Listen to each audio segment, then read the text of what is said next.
Hello दोस्तों, मैं सुबह कुमार। दोस्तों, सुबह एडुकेशन क्लासेस में आपका स्वागत है।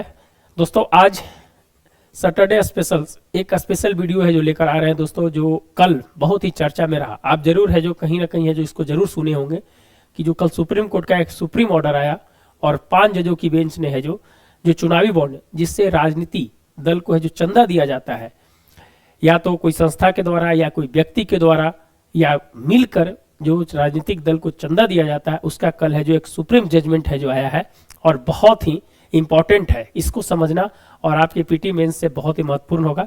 हम है जो इसके इतिहास को और वर्तमान में क्या जजमेंट में बोला गया उसको भी हम चर्चा करेंगे। निश्चित रूप से आप है जो लास्ट तक इसको जरूर देखिएगा। तो दोस्तों, कल का है सुप्रीम ऑर्डर जो आया चुनावी बॉन्ड को लेकर, जो रद्द कर दिया। क्या कर दिया?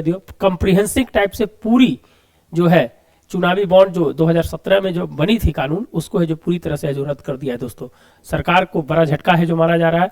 सुबह एजुकेशन क्लासेस जरूर है जो दोस्तों इसको सब्सक्राइब जरूर कर लीजिएगा। तो चलिए दोस्तों, हम बढ़ते हैं अपने इंपॉर्टेंट जो लेक्चर है, चुनावी बॉन्ड।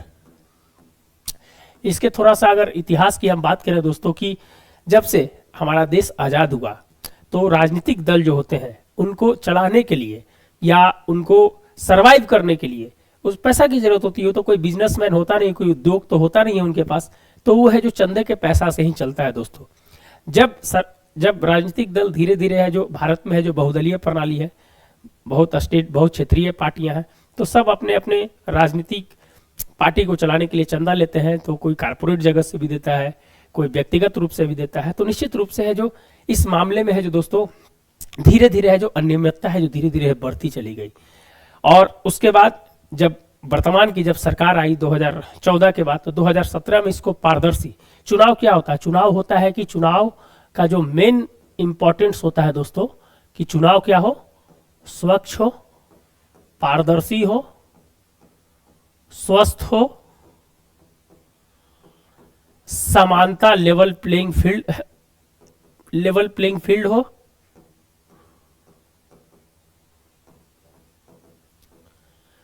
और निश्चित रूप से एक लोकतंत्र की आत्मा की कहीं ना कहीं है जो दोस्तों चुनाव है जो धमनी होती है। क्या होती है? लोकतंत्र की आत्मा की है जो धमनी होती है, जो चुनाव होती है। तो इसको किसी ना किसी प्रकार से है जो चलाने के लिए राजनीतिक दल को है जो कहीं ना कहीं है जो चंदा भी लेना पड़ता है।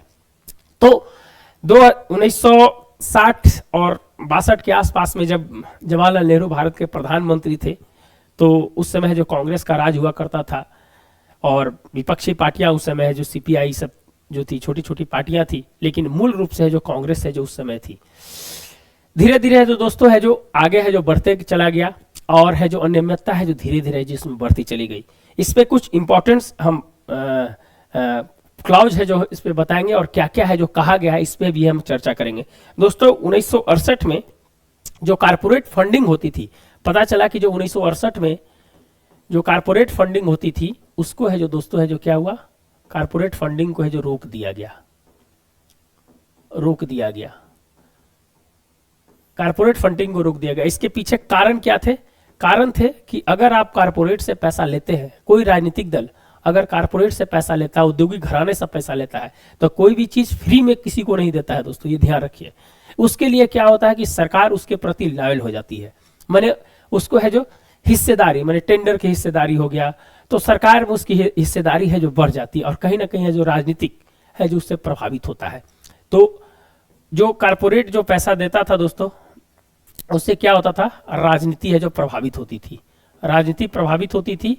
और राजनीति में जब पैसा आया तो है जो राजनीति पे आपराधिकरण भी धीरे धीरे है जो बढ़ता चला गया। ये है जो आप समझने का है जो प्रयास कीजिए। फिर है जो दोस्तों क्या हुआ? जो कारपोरेट फंडिंग पर रोक लगा दिया। उसके बाद तुरंत 1985 में राजीव गांधी की सरकार थी। इन्होंने है जो कारपोरेट फंडिंग जो बंद किया था उसको है जो इन्होंने है जो ओपन कर दिया। क्या कर दिया? ओपन कर दिया 1985 में। कुछ इतिहास बता रहे हैं, जरूर है जो आप है जो इसको सीखने का प्रयास कीजिए और फिर हम धीरे धीरे है इसको नई तरीके से है जो हम आगे बढ़ेंगे। तो दोस्तों, 1985 में है जो कारपोरेट फंडिंग को है जो बहाल कर दिया गया। और 2003 में जब है जो वाजपेयी सरकार थी, 2003 में जब वाजपेयी सरकार थी, तब है जो क्या किया? इसको कर मुक्त कर दिया गया। कर मुक्त कर दिया। माने धीरे धीरे है जो औद्योगिक घरानों को है जो राजनीति में एंट्री करने का है जो एक नया रास्ता है जो इससे है जो मिल जाता है। तो हमने है जो कुछ क्या क्या बताया, इस पे है जो थोड़ा सा हम इसको एक वे में लिख देते हैं, उसके बाद है जो हम आपसे है जो बात करते हैं। पहले है जो इस चीज को जरूर है जो आप याद रखिएगा, चुनाव के बारे में लिख रहे हैं तो पारदर्शी, स्वस्थ और ये सब चीज है जो जरूर है जो आप है जो अपने आंसर में है जो जरूर है जो लिखने का है जो प्रयास कीजिएगा दोस्तों। तो हम थोड़ा सा इतिहास पे जो चर्चा करते हैं, तो जो हमने बताया कि 1968 में है जो कारपोरेट फंडिंग को है जो रोका, फिर उसके बाद 1985 में फिर है जो इसको बहाल कर दिया कारपोरेट फंडिंग को, सीपी लिख देते हैं, सीएफ लिख देते हैं कारपोरेट फंडिंग, और फिर है जो 2003 में इससे है जो कर मुक्त कर दिया गया, कर मुक्त कर दिया गया। चलिए ये चीज है, ये सब चीज है जो नोट डाउन है जो जरूर है जो कर लीजिएगा। चलिए दोस्तों फिर आगे हम बढ़ते हैं। इसी समय 1990 का दौर था दोस्तों, 1990 का दौर था, उसमें है जो टीएन सेशन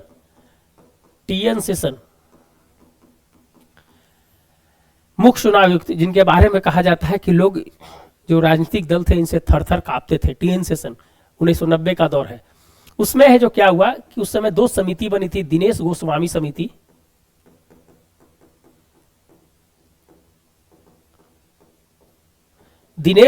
समिति, और इंद्रजीत गुप्ता समिति है जो 1998 में बनी थी दोस्तों। 1998 में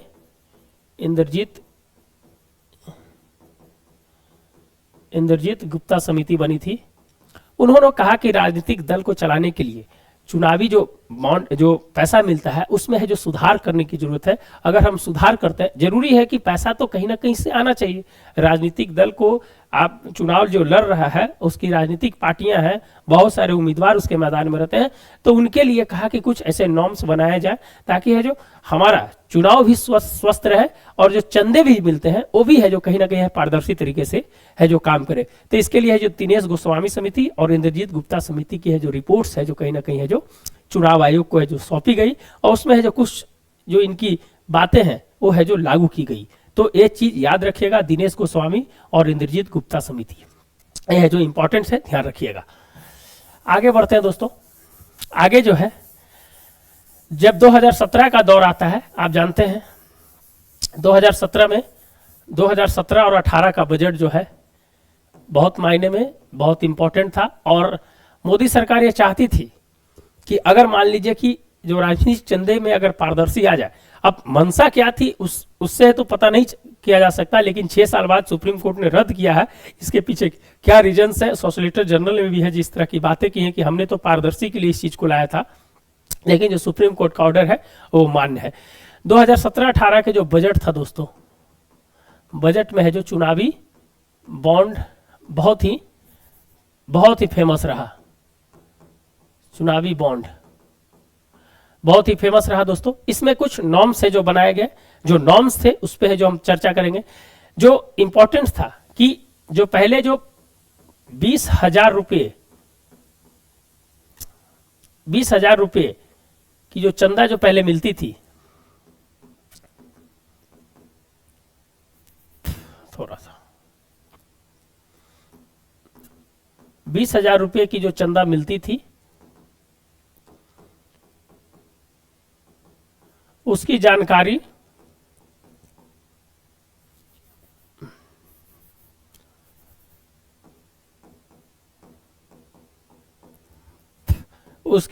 देना नहीं होता था।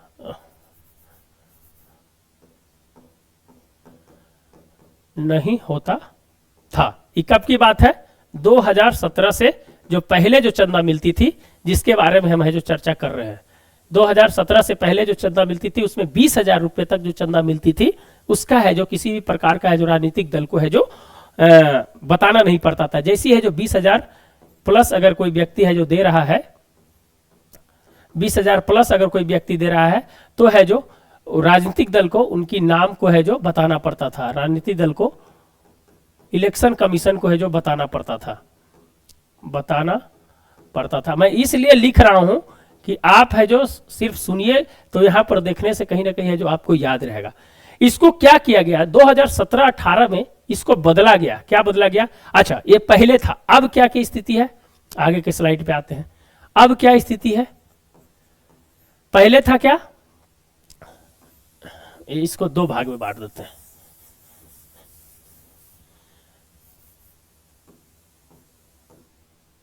पहले 2017 और 2017 के बाद। फर्स्ट है कि 20,000 रुपया तक है जो बताने की कोई जरूरत नहीं थी। इसमें कर दिया गया कि है जो कैश है जो 2,000 रुपया, सिर्फ कैश के माध्यम से 2,000 रुपया है जो राजनीतिक चंदा दे सकते हैं। और 20,000 रुपया, 20,000 रुपये के ऊपर इसमें तो बताना पड़ता था, 20,000 प्लस अगर आप है जो चंदा है जो दे रहे तो इसमें है जो बताने की कोई जरूरत नहीं थी। तो राजनीतिक दल को यहां पर सबसे इंपॉर्टेंट चीज था कि डेटा किसके पास रहता था? यह है जो बॉन्ड किसके माध्यम से? एसबीआई के पास रहता था। अब जानकारी तो एसबीआई के पास है, तो निश्चित रूप से सरकार एसबीआई के अंदर है, तो सरकार को तो पता है कि कौन चंदा है जो किस पार्टी को दे रहा है। लेकिन दूसरे पार्टी को, विपक्षी को पता नहीं है कि चंदा है जो कौन कितना दिया है। तो इससे कहीं ना कहीं राजनीतिक में बायसनेस जो बढ़ती गई, समानता नहीं रही और लेवल प्लेइंग फील्ड नहीं रहा। अगर हमारे पास पैसा है तो हम चुनाव नहीं लड़ सकते। भारतीय राजनीति में चुनाव लड़ना बहुत कठिन है। आप जानते हैं कि एक चुनाव लड़ने के लिए, पिछला अगर डेटा बता दे दोस्तों, तो जो पिछला चुनाव हुआ था उसमें है जो टोटल 60,000 रुपए खर्च हुए थे। सोच लीजिए भारतीय चुनाव कितना महंगी है। आप है जो इससे अंदाजा लगा सकते हैं कि 60,000 रुपए है जो खर्च हुआ था। और अभी आने वाला समय में क्या होगा उस पर है जो चर्चा हम धीरे धीरे है जो बात करेंगे। तो 20,000 रुपये, जो 20,000 रुपये था वो है जो देने के बाद है जो किसी को बताने की जरूरत नहीं थी, वो सिर्फ एसबीआई के पास डेटा रहता था। ये जो फंडिंग जो होती थी दोस्तों, वो है जो एसबीआई के 29 शाखाओं के माध्यम से, 29 शाखा, एसबीआई के 29 शाखा के माध्यम से इलेक्ट्रिकल बॉन्ड है जो जारी होता था। चुनावी बॉन्ड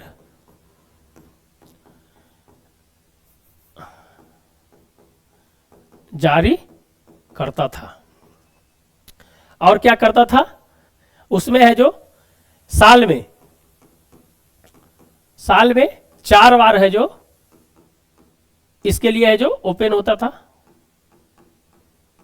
और जो वैलिडिटी थी वो कितने दिन की थी? 15 दिन की वैलिडिटी थी। कितना से कितना बॉन्ड था? 1,000 रुपया से लेके 1 करोड़ रुपया, 1 करोड़ रुपया तक के है जो चुनावी बॉन्ड है जो आप खरीदने के बाद आप जिस पार्टी से, या इसके देने के 2 कारण है, या तो उस पार्टी से आप बहुत ज्यादा प्रेम करते हैं, या उस पार्टी के आइडियोलॉजी से आप है जो खुश हैं, तब दे सकते हैं। आइडियोलॉजी है जो आपकी मैच कर रही है, और दूसरा कि आपको राजनीति कुछ फायदा होने वाला है, तब राजनीति फायदा। इसी 2 आइडियोलॉजी के माध्यम से ही दे सकते हैं, और तो तीसरा कोई रीजंस नहीं है। ये जो पैसा है दोस्तों उसी को मिल सकता, वही है जो दे सकता है जिसके एसबीआई अकाउंट्स में, जिसके, इसी पर हम बात कर लेते हैं। अभी 2017 चुनावी बॉन्ड के बारे में बात कर रहे हैं। वही पैसा दे सकता है जिसके अकाउंट जो है केवाईसी है जो अप्रूव्ड हो। तब पता चलेगा ना, जैसे जब केवाईसी अप्रूव्ड नहीं होगा तब बहुत सारी है जो कंपनियां है जो चुनावी बॉन्ड खरीद सकती है। लेकिन जब केवाईसी अप्रूव्ड होगा तो कम से कम एसबीआई को तो पता होगा कि इस आदमी ने इस पार्टी को पैसा दिया है। और वो क्या करती थी, जो केवाईसी अप्रूव्ड होता था उसके बाद है जो उस राजनीतिक दल को कुरियर के माध्यम से या उसके ऑफिस में जाकर या व्यक्तिगत रूप से जाकर है जो उसको है जो चंदा है जो दे देती थी। अब क्या हुआ, और इसमें भी किस राजनीतिक दल को है जो चुनावी बॉन्ड मिलेगा, इस पे भी है जो आरपीए अधिनियम, क्या है? आरपीए अधिनियम, रिप्रेजेंटेशन ऑफ पीपुल एक्ट 1951। ये क्या कहता है कि लोकसभा और विधानसभा के चुनाव में, पिछले लोकसभा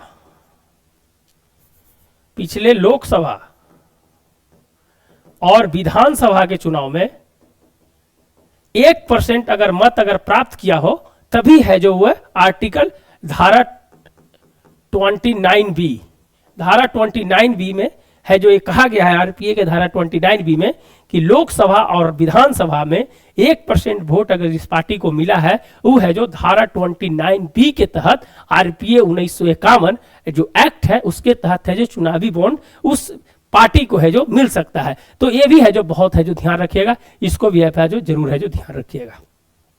चलिए आगे बढ़ते हैं। अब ये धीरे धीरे है जो इस तरह की बातें बढ़ रही थी, और अगर डेटा की अगर बात करें 2022-23 में अगर बीजेपी को अगर मिला है दोस्तों तो 1200 करोड़ प्लस है जो मिला है। कांग्रेस को अगर हम बात करें तो 171 करोड़। आप जोड़ लीजिए कि कितना गुना है, 8 गुना 6 गुना से ज्यादा है जो पैसा है जो यह जो मिल रहा है। अब इसमें क्या हुआ कि बहुत लोगों को है जो कहीं ना कहीं है जो राजनीति में अपराधीकरण जो धीरे धीरे बढ़ रहा था, उसको लेकर कुछ संस्था और कुछ पर्सनल्स ने है जो एक है जो PIL दायर किया सुप्रीम कोर्ट में। कहा कि भाई इस तरह से अगर राजनीतिक में अगर गोपनीयता रखी जाएगी तो गोपनीयता कहीं ना कहीं है जो क्या कह सकते हैं कि उसको एक है जो भ्रष्टाचार का है जो रूप है जो ले सकता है। गोपनीयता जो है वो क्या कर सकता है, भ्रष्टाचार का रूप है जो ले सकता है। इसको लेकर क्या किया कि कौन कौन, फर्स्ट है ADR। आप ADR रिपोर्ट्स पढ़ते होंगे। ADR एक संस्था है, ADR ने है जो इसके लिए है जो PIL दाखिल किया। दूसरा है कॉमन कॉज, NGO है दोस्तों ये सब, कॉमन कॉज। तीसरा है CPI के एक सदस्य ने है जो इस पे जो दायर किया। चौथा है कि प्रशांत भूषण, आप नाम सुने होंगे, प्रशांत भूषण भी है जो इससे आके जुड़ गए। तो इन लोगों ने है जो इसके लेकर है जो एक PIL दाखिल किया, और उसके बाद है जो सुप्रीम कोर्ट ने इस पे सुनवाई के लिए राजी हो गई। और सुनवाई में क्या क्या हुआ इस पे चर्चा है जो हम अभी है जो करेंगे। तो ये है जो कुछ इंपॉर्टेंट बातें थी 2017-18 चुनावी बॉन्ड्स का, उस पे है जो कुछ हम चर्चा किए। एक चीज और रह गया जिसको हम जो आपको बताना चाहते हैं, एक है company act 2013। Company act 2013, company act 2013 क्या कहता है दोस्तों कि पहले क्या था, पहले, अब इसमें दो पार्ट, हर चीज को तोड़ देंगे ना तो आपको है जो आसान हो जाएगा। पहले क्या था कि कोई भी कंपनी, कब 1985 में जब राजीव गांधी ने कॉर्पोरेट को लागू किया दोबारा है जो राजनीतिक चंदा देने के लिए, तो उसमें कहा कि जो भी कंपनियां अपने लाभ का 7.5% और राजस्व का 10% है जो चुनावी चंदा है जो दे सकती है। उसको क्या किया 2017 में इस चीज को है जो रद्द कर दिया और कहा कि आपको जितना देना है आप है जो दे दीजिए। तो क्या हुआ, दिक्कत क्या हुआ दोस्तों कि यहां से जो कॉर्पोरेट है, कॉर्पोरेट को एक है जो हस्तक्षेप करने की है जो और है जो आजादी हो गई, और आजादी हो गई। और पहले क्या था, FCR एक एक्ट और बताते हैं। ये जो FCRA एक्ट है, foreign contribution regulating act, FCRA 2019 में क्या संशोधन किया कि जो विदेश से जो चंदा आता था, पहले क्या था कि विदेशों से चंदा लेने के लिए कहीं ना कहीं है जो रोक लगा देता है। कोई विदेश नहीं चाहती है कि हमारा राजनीतिक में है जो विदेशियों का है जो हस्तक्षेप हो, और जानते हैं कि अगर लोकतंत्र में अगर विदेशियों का हस्तक्षेप है तो वहां कहीं ना कहीं है जो बाइसनेस से जो बढ़ जाती है। FCRA एक्ट में क्या हुआ दोस्तों, इसमें है जो कहा गया कि अब कोई भी कंपनी संस्था है जो भारत में है, वो है उसकी कंपनी, आप मान लीजिए कि उसकी ओरिजिन कंपनी अमेरिका है, अमेरिका में उसकी ओरिजिन कंपनी है, लेकिन भारत में भी कारोबार कर रही है, भारत में भी कारोबार कर रही है, तो संस्था यहां तो हो गई यहाँ का। अब है जो एक कंपनी है जो क्या करेगी, ये है जो चुनावी बॉन्ड ले सकती है, चुनावी बॉन्ड ले सकती है बाहर की कंपनियां। इसमें क्या हो गया कि बाहर की कंपनियों को है जो अलाउ कर दिया गया कि आप है जो राजनीतिक चंदा है जो आप दे सकते हैं। तो बहुत इंपॉर्टेंट यहां बात को समझिए।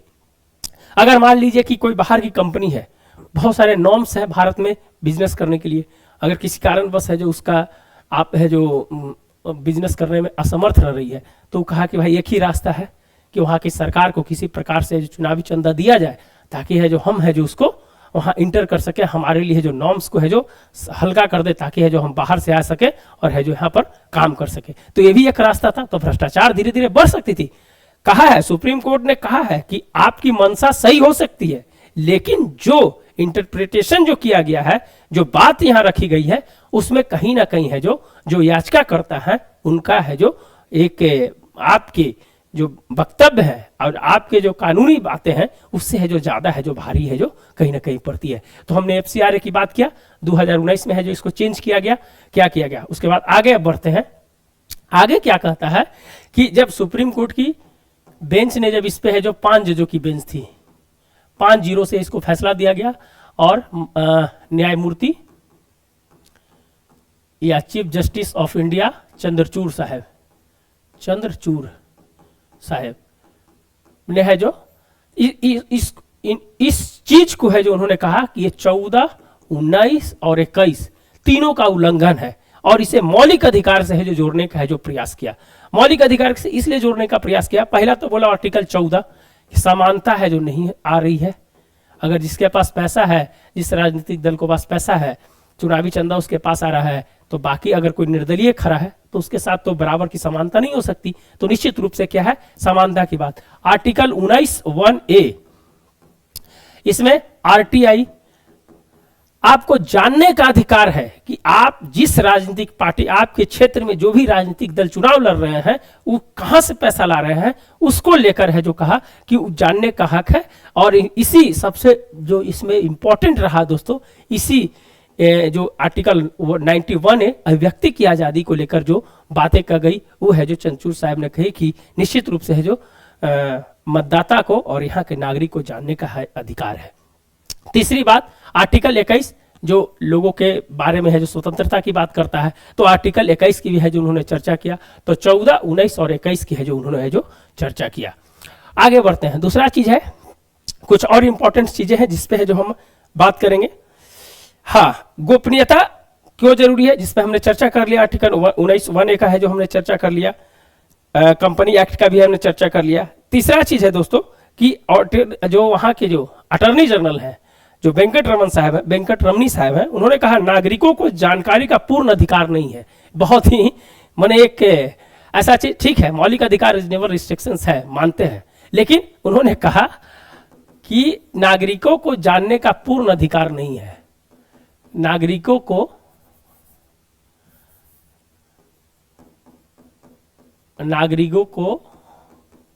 जानने का पूर्ण अधिकार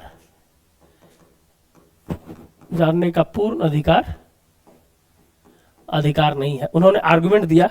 लेकिन ये आर्गुमेंट में कहा गया कि नागरिक जो होते हैं उनको है जो जानने का है जो पूर्ण अधिकार। ऐसा क्या ऐसा चीज है कि है जो नहीं जान सकता, आप है जो इसको सार्वजनिक कीजिए। सार्वजनिक करने में क्या दिक्कत है, पता तो चलेगी किस कंपनी और किस कारपोरेट घराने ने है जो किस राजनीतिक दल को है जो चंदा दिया है। इससे है जो कहीं ना कहीं है जो बेंच थी वो है जो उसके विपरीत चली गई और इसको है जो असंवैधानिक है जो करार दिया गया।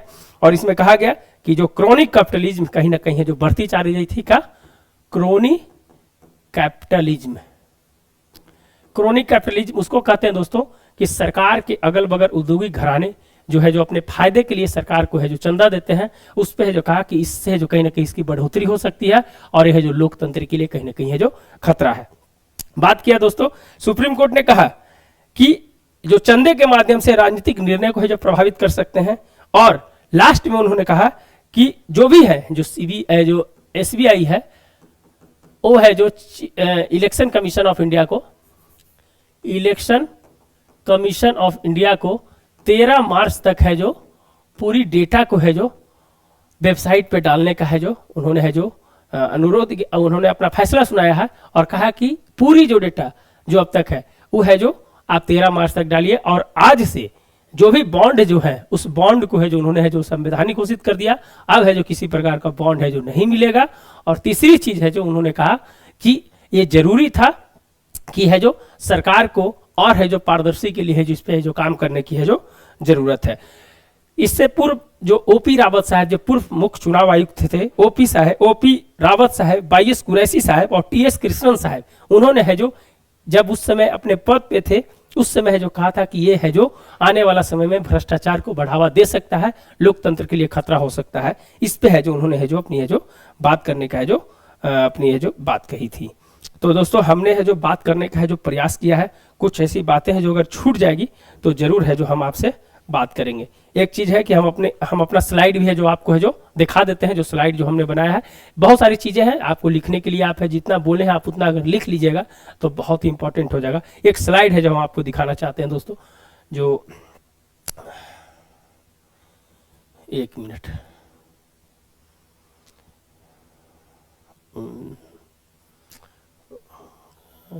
डाउनलोड में होगा।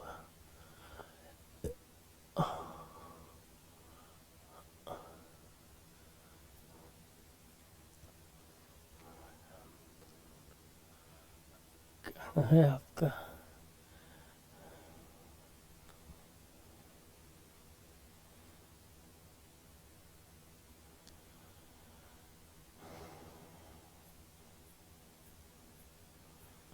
थोड़ा सा इस पे है इलेक्ट्रिकल बॉन्ड पे जो रोक लगा था, इसके बारे में हमने देखा बजट 2017-18 में अरुण जेटली साहब ने किया था। हमने जो बता दिया है वही चीज को थोड़ा सा हम आपको रिपीट कर देते हैं। 6 साल बाद सुप्रीम कोर्ट ने जो रोक लगाई, 5 जजों की बेंच ने chief justice of India DY Chandrachud ने कड़ी टिप्पणी करते हुए कहा कि चुनावी बॉन्ड योजना सूचना के अधिकार और अभिव्यक्ति की आजादी का उल्लंघन है। उन्होंने कहा कि राजनीतिक दलों के द्वारा फंडिंग की जानकारी उजागर न करना सूचना के अधिकार के उद्देश्य के विपरीत है। CJI DY चंद्रचूड़ साहब, जस्टिस संजीव खन्ना साहब, जस्टिस BR गवई साहब, जस्टिस JV पारदीवाला साहब और जस्टिस मनोज मिश्रा। कभी कभी है जो दोस्तों पूछ सकते हैं कि इसमें बेंच में कौन कौन थे, तो याद रखिएगा चंद्रचूड़ साहब, संजीव खन्ना साहब, गवई साहब, JV पारदीवाला साहब और जस्टिस मनोज मिश्रा साहब की 5 जजों की बेंच ने संवैधानिक पीठ ने सुनाया है। नागरिक की राजनीतिक गोपनीयता निष्ठा का अधिकार है, यह जो उन्होंने कहा है। भारतीय स्टेट बैंक से 1000 से लेकर 1 करोड़ रुपए तक है जो मॉल बॉन्ड जारी होते हैं, धारक की मांग पर देय और ब्याज मुक्त होता है। भारतीय नागरिक या भारत में स्थापित संस्था द्वारा क्रय योग्य है, व्यक्तिगत रूप से या अन्य व्यक्तियों के साथ संयुक्त रूप से क्रय योग्य है, जारी होने की तारीख से 15 दिनों के लिए वैध है। अधिकृत जारीकर्ता भारतीय स्टेट बैंक जो है चुनावी बॉन्ड नामिक SBI शाखा के माध्यम से जारी किया जाता है। मैंने इससे है जो डिफरेंट और बहुत सारी चीजें हैं जो इससे और अलग बताया है दोस्तों, और आपके लिए बहुत इंपॉर्टेंट है। Thanks for watching. जरूर है जो लाइक एंड सब्सक्राइब जरूर कर लीजिएगा अगर वीडियो अच्छा लगता है तो। अगर कुछ सुझाव भी देना है तो आप जरूर दीजिएगा। मिलते हैं नए वीडियो के साथ। धन्यवाद दोस्तों।